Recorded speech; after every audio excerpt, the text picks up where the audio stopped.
আসসালামু আলাইকুম।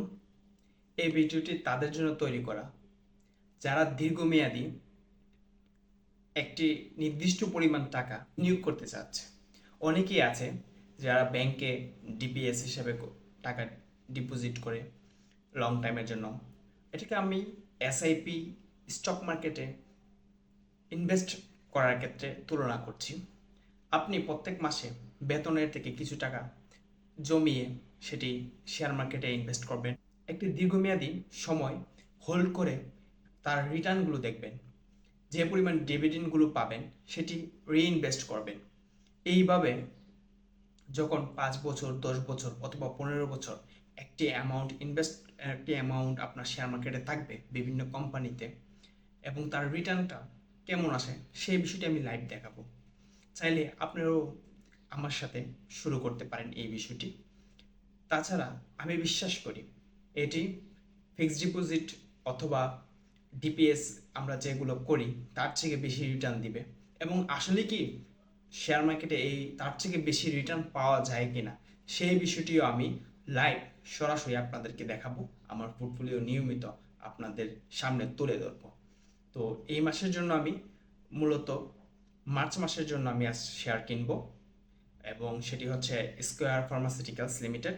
তার আগেও আমি এই শেয়ারটি কিনেছি।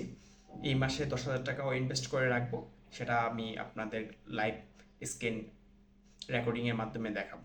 হওয়ার আগেই মার্কেট জানেন 10টার দিকে চালু হবে। আমি তার আগেই বাই সেল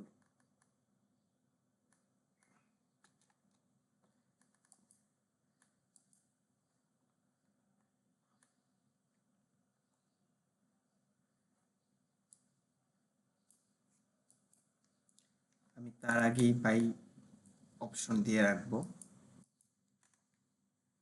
কারণ আমি একটু ব্যস্ত থাকবো।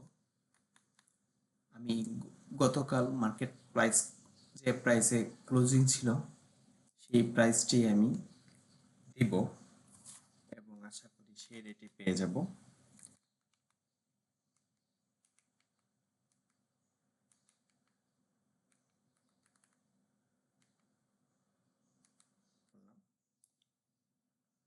এতে করে মার্চ মাসের জন্য আমি 10,000 টাকা আবার স্কয়ার ফার্মাসিউটিক্যালসে বিনিয়োগ করলাম।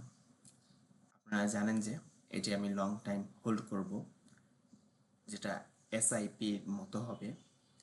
5 বছর, 10 বছর এবং 15 বছরের মতো কেমন রিটার্ন আসে আমার স্টকগুলোতে সেই বিষয়টি আপনাদেরকে লাইভ জানাবো।